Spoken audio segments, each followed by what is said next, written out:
여러분, 깜짝 놀랄 이야기부터 시작할게요. 지난 30년간 제가 만난 어르신들 중 10명 중 8명이 똑같은 실수를 하고 계셨어요. 건강해지려고 열심히 하신 일이 오히려 몸을 망가뜨리고 있었거든요. 매일 아침 거울을 보면서 왜 이렇게 얼굴이 부었나 한숨 쉬시는 분들, 물통을 들고 다니면서 하루 종일 물을 마시는데도 목이 바짝 마르는 분들, 작은 상처 하나가 한 달 넘게 아물지 않아서 걱정이신 분들 말이에요. 저는 체내 수분과 염분 균형을 연구해온 박사 김도연입니다. 그동안 수천 건의 상담을 하면서 충격적인 사실을 발견했어요. 건강을 위해 물을 열심히 마시고 소금을 철저히 끊으신 분들이 정작 그 때문에 더 큰 문제를 겪고 계신 거였어요. 여러분이 지금 겪고 계신 그 증상들, 밤에 갑자기 다리에 쥐가 나는 것, 하루 종일 기운이 없는 것, 잇몸이나 코안이 자꾸 헐어서 아픈 것들이 모두 하나로 연결되어 있다는 걸 아세요? 바로 몸속 전해질 균형이 무너졌기 때문이에요. 지금까지 소금은 나쁘고 물은 많이 마실수록 좋다고 배우셨죠? 그런데 이게 정말 맞는 말일까요? 사실은 완전히 반대일 수도 있어요. 소금을 너무 적게 드시면 물을 아무리 마셔도 몸이 제대로 흡수하지 못해요. 마치 구멍 뚫린 양동이에 물을 붓는 것과 같죠? 오늘 이 영상 하나로 여러분의 30년 상식이 완전히 뒤바뀔 거예요. 실제 사례들과 함께 왜 지금까지 잘못 알고 계셨는지, 그리고 어떻게 하면 진짜 건강한 몸을 만들 수 있는지 속 시원하게 알려드릴게요. 단순한 이론이 아니라 당장 내일부터 바꿀 수 있는 구체적인 방법까지 모두 준비했어요. 혹시 지금 이 순간에도 입안이 텁텁하거나 손목이 뻣뻣하신가요? 그렇다면 더욱 집중해서 들어보세요. 안녕하세요. 얼마 전에 상담하러 오신 분이 계십니다. 72세 이정숙님이라는 분인데요. 당뇨 관리 때문에 식단을 엄격하게 조절하시면서 하루에 물을 억지로 2리터 넘게 드셨다고 하더라고요. 그런데 이상하게도 갈증은 더 심해지고 밤마다 종아리와 발가락에 쥐가 나서 잠을 제대로 못 주무셨대요. 그분께서 처음 오셨을 때 얼굴과 손이 많이 부어 있었어요. 평소 소금을 거의 드시지 않으려고 노력하셨는데 오히려 몸의 균형이 깨져서 이런 증상들이 나타난 거였습니다. 저는 그분께 하루에 2번 따뜻한 소금차를 드셔보라고 권했어요. 티스푼 반 숟갈 정도의 소금을 미지근한 물에 타서 천천히 마시는 방법이었죠. 놀랍게도 일주일 만에 변화가 시작됐습니다. 아침에 일어났을 때 얼굴 붓기가 많이 빠졌고 그렇게 자주 깨던 밤잠도 편안해졌어요. 가장 중요한 건 갈증이 해소됐다는 점이었습니다. 물을 마셔도 목이 말랐던 게 사라지면서 전체적으로 컨디션이 좋아지셨다고 하더라고요. 이런 변화가 가능한 이유는 우리 몸이 단순히 물만 필요한 게 아니라 적절한 전해질 균형을 원하기 때문입니다. 오늘 이 영상에서 말씀드릴 내용은 여러분의 건강관리 방식을 완전히 바꿀 수 있는 중요한 지혜입니다. 이 이야기를 끝까지 듣고 실천하셔야만 진정한 변화를 경험할 수 있어요. 혹시 아직 구독과 좋아요를 누르지 않으셨다면 지금 바로 눌러주세요. 이 채널은 여러분의 건강한 노년을 응원합니다. 끝까지 보시면 왜 지금 당장 여러분의 작은 습관을 바꿔야 하는지 분명하게 깨닫게 되실 겁니다. 마지막에 나올 단 하나의 습관이 모든 것을 바꿀 수 있거든요. 여러분의 식습관을 바꾸는 작은 실천만으로도 충분히 일어날 수 있는 일이죠. 그래서 이제는 우리 일상에서 소금 부족과 직접 연결되는 위험 신호들을 하나씩 짚어보겠습니다. 아침마다 붓는 손과 얼굴 때문에 고민이신 분들 정말 많으시죠? 많은 분들이 붓기를 없애려고 물을 더 적게 마시거나 소금을 아예 끊으려고 하시는데 사실은 정반대예요. 소금이 부족하면 체내 수분이 세포 밖으로 몰려서 붓기가 더 심해집니다. 영국 연구팀에서 발표한 자료를 보면 저염식을 하는 그룹에서 부종과 무기력 증상이 더 많이 나타났다고 해요. 제가 상담했던 68세 이영호님도 비슷한 경험을 하셨어요. 혈압 때문에 저염식을 철저하게 지키셨는데 매일 아침 얼굴이 퉁퉁 부어서 거울 보기가 싫으셨다고 하더라고요. 그런데 아침 공복에 미지근한 소금물 반 컵을 드시기 시작하면서 붓기가 점점 빠지기 시작했어요. 전해질 균형이 맞춰지니까 자연스럽게 활력도 돌아오셨죠. 다만 신장 기능이 약하신 분들은 반드시 양을 줄이고 하루 총 소금 섭취량을 체크하면서 드셔야 해요. 여러분은 아침에 붓기가 심해지신 적 있으신가요? 물을 아무리 많이 마셔도 갈증이 가시지 않는 분들도 계실 거예요. 이것도 소금 부족 때문일 가능성이 높아요. 소금 없이 물만 계속 섭취하면 체내 전해질 농도가 깨져서 오히려 탈수 증상이 나타납니다. 하버드 대학교 연구팀에서 당뇨 환자들을 대상으로 한 연구에서도 저염식을 한 그룹에서 탈수와 피로 증상이 더 자주 나타났다고 발표했어요. 70세 박상호님은 하루에 물을 3리터 가까이 드셨지만 늘 입이 바짝 말랐다고 하셨어요.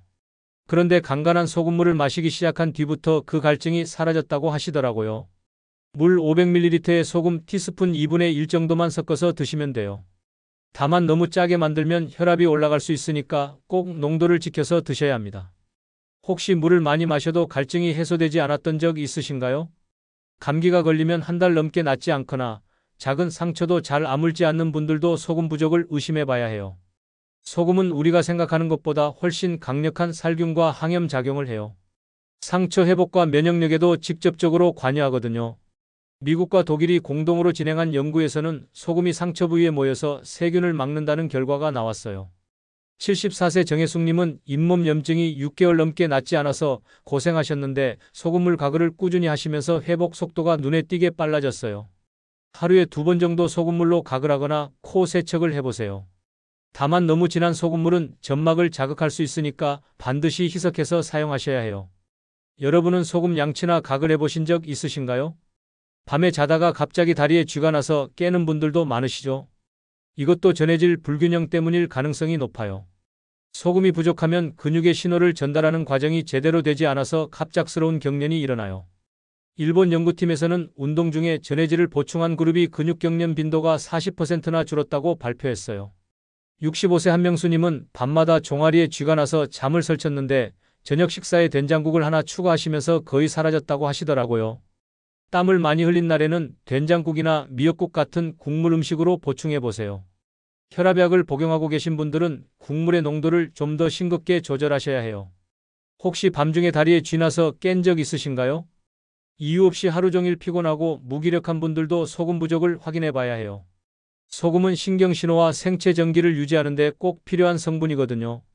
미국 클리블랜드 클리닉에서 발표한 보고서를 보면 저염 상태일 때 피로도가 증가하고 집중력이 떨어진다고 나와 있어요. 69세 최순자님은 하루 종일 누워만 있을 정도로 기력이 없으셨는데 소금 섭취량을 조금씩 늘리시면서 힘이 생겨서 외출도 다시 하게 되셨어요. 식사할 때 김치나 간장 국물처럼 발효된 염분을 곁들여 보세요. 갑자기 양을 늘리지 말고 서서히 조절하는 게 중요해요. 하루 종일 이유 없이 피곤했던 적 있으신가요? 작은 염증이 자꾸 반복되고 몸에 열감이 있는 분들도 계실 거예요. 소금이 부족하면 체내 해독 기능이 떨어져서 만성 염증이 쉽게 발생해요. 한국 연구팀에서도 저염식을 한 갑상선 환자들에게서 전해질 불균형으로 인한 염증이 자주 나타났다는 결과를 발표했어요. 67세 김진호님은 비염과 잇몸 염증이 계속 반복됐는데 소금과 물의 균형을 맞추시면서 크게 줄어들었어요. 된장국이나 소금차를 따뜻하게 드시고 땀과 소변 배출을 촉진해 보세요. 고염식이 아니라 적정 농도를 지키는 게 핵심이에요. 여러분은 작은 염증이 자꾸 반복되는 경험 있으신가요? 이렇게 소금 부족은 단순히 맛의 문제가 아니라 몸 전체의 균형을 무너뜨려요. 이제는 반대로 소금을 어떻게 잘 활용하면 면역력을 올릴 수 있는지 구체적인 방법들을 살펴보겠습니다. 먼저 아침 루틴부터 말씀드릴게요. 기상 직후에 따뜻한 소금물 반 컵을 드시면 밤새 쌓인 붓기를 풀고 장 운동도 도와줘요. 다만 농도가 너무 진하면 속쓰림이 생길 수 있으니까 처음에는 티스푼 3분의 1 이하로 시작하세요. 공복에 따뜻한 물 200ml에 소금 한 꼬집 정도면 충분해요. 여러분은 아침에 물 마시는 습관이 있으신가요? 외출이나 운동을 하고 나서도 중요해요. 땀으로 수분과 염분이 함께 빠져나가거든요. 이때 물만 보충하면 저나트륨 쇼크라는 위험한 상황이 올 수 있어요. 시중에 파는 이온 음료 대신에 직접 만든 소금물을 드셔보세요. 물 500ml에 소금 티스푼 2분의 1 정도면 적당해요. 운동 후에 갈증 해소는 어떻게 하고 계신가요? 식사 중이나 식후에는 발효된 염분을 활용하는 게 좋아요. 된장이나 김치, 젓갈 같은 발효식품의 염분은 장내 미생물에도 긍정적인 영향을 줘요. 다만 젓갈이나 장류는 과다 섭취하지 않도록 소량만 활용하셔야 해요. 된장국, 김치, 간장 등을 적절히 섞어서 균형 있게 섭취해 보세요. 식사에서 소금은 어떤 방식으로 챙기고 계신가요? 감기에 걸렸거나 염증이 있을 때는 소금의 항염, 살균 효과를 적극 활용해야 해요. 면역력 회복에 실제로 도움이 되거든요. 다만 염증이 심한 경우에는 반드시 물과 함께 균형 있게 드셔야 해요. 목감기가 있을 때는 레몬차에 소금을 조금 넣어보시고 코감기에는 매운 국물에 소금을 추가해보세요. 감기 걸렸을 때 소금으로 관리해보신 적 있으신가요? 일상생활에서 응용할 수 있는 방법들도 많아요. 소금 양치, 소금 목욕, 소금 조격은 피부와 잇몸, 혈액순환에 모두 도움을 줘요. 다만 상처가 깊거나 피부 질환이 심할 때는 농도를 낮춰서 사용하셔야 해요. 미지근한 소금물로 가글하거나 족욕은 20분 정도, 목욕은 10분 정도 하시면 적당해요. 평소에 소금으로 몸을 관리해 보신 적 있으신가요? 체질에 따라서도 조금씩 다르게 접근하셔야 해요. 몸이 차고 순환이 잘 안 되는 분들은 따뜻한 소금차를 자주 드시는 게 좋고, 열이 많고 염증이 잘 생기는 분들은 미지근하게 드시는 게 나아요. 또 나이가 들수록 신장 기능이 약해지니까 60대 이후부터는 농도를 더 낮게 조절하셔야 해요. 계절에 따라서도 달라져요. 여름에는 땀을 많이 흘리니까 소금 보충이 더 중요하고, 겨울에는 실내가 건조해서 점막 관리를 위한 소금 가글이나 코 세척이 효과적이에요. 특히 난방을 많이 사용하는 요즘 같은 시기에는 하루에 한두 번 정도 소금물로 코와 목을 관리해 주시면 좋아요. 혈압약이나 당뇨약을 복용하고 계신 분들은 꼭 주치의와 상의하면서 조절하셔야 해요. 약물과 소금 섭취가 상호작용을 일으킬 수 있거든요. 특히 이뇨제를 복용하고 계신 분들은 더 신중하게 접근하셔야 합니다. 이제 마무리로 오늘 말씀드린 내용들을 정리해서 실제로 어떻게 실천하시면 되는지 구체적으로 알려드리겠습니다. 오늘은 소금에 대한 잘못된 상식을 바로잡고 우리 몸이 본래 가지고 있는 회복 능력을 다시 살리는 방법에 대해 말씀드렸어요. 많은 분들이 소금을 무조건 나쁘다고 생각하시지만 사실은 적절한 균형이 핵심이라는 걸 이해하셨을 거예요. 잘못 관리했을 때는 어떤 일이 일어나는지 다시 한번 정리해 드릴게요. 소금을 너무 적게 섭취하면 아침마다 붓기가 심해지고 물을 아무리 마셔도 갈증이 해소되지 않아요. 감기나 상처가 잘 낫지 않고 밤에 다리에 쥐가 나서 잠을 설치게 되죠. 하루 종일 이유 없이 피곤하고 작은 염증이 계속 반복되면서 전체적으로 면역력이 떨어져요. 반대로 제대로 관리했을 때는 어떤 변화가 일어나는지도 보셨을 거예요. 전해질 균형이 맞춰지면서 붓기가 자연스럽게 빠지고 갈증도 해소돼요. 면역력이 살아나면서 감기나 염증이 빨리 낫고 근육 경련도 줄어들죠. 혈액순환이 좋아지면서 전체적으로 활력이 돌아와요. 그런데 이런 변화를 경험하기 위해서는 올바른 방법을 아는 것도 중요하지만 꾸준히 실천하는 게 더 중요해요. 오늘 당장 실천할 수 있는 단 하나의 제안을 드린다면 아침 공복에 따뜻한 소금물 반 컵을 드셔보라는 거예요. 미지근한 물 200ml에 소금 한 꼬집 정도면 충분하고 천천히 마시면서 몸의 변화를 느껴보세요. 다만 개인의 상태와 체질에 따라서 농도와 양을 꼭 조절하셔야 해요. 혈압약을 드시는 분들이나 신장 기능이 약한 분들은 더욱 신중하게 접근하셔야 하고 처음에는 아주 적은 양부터 시작해서 몸의 반응을 살펴보면서 늘려가시는 게 좋아요. 또 하나 중요한 건 소금의 종류예요. 정제염보다는 천일염이나 암염 같은 자연염이 미네랄이 풍부해서 더 좋고 된장이나 김치 같은 발효식품을 통해서 섭취하는 염분도 장내 환경에 도움이 돼요. 무엇보다 갑자기 많은 양을 섭취하지 마시고 서서히 조절하면서 몸이 적응할 수 있도록 해주세요. 제가 30년 동안 연구하면서 깨달은 건 우리 몸은 정말 놀라운 회복 능력을 가지고 있다는 거예요. 다만 그 능력이 제대로 발휘되려면 적절한 환경을 만들어줘야 해요. 소금과 물의 균형도 그중 하나고 작은 변화만으로도 큰 효과를 볼 수 있어요. 다음 영상에서는 소금 종류별로 어떤 차이가 있는지 그리고 몸에 좋은 소금을 제대로 고르는 방법에 대해서 자세히 알려드리겠어요. 또 계절별로 소금을 어떻게 활용하면 좋은지 연령대별 주의사항은 무엇인지도 함께 다룰 예정이에요.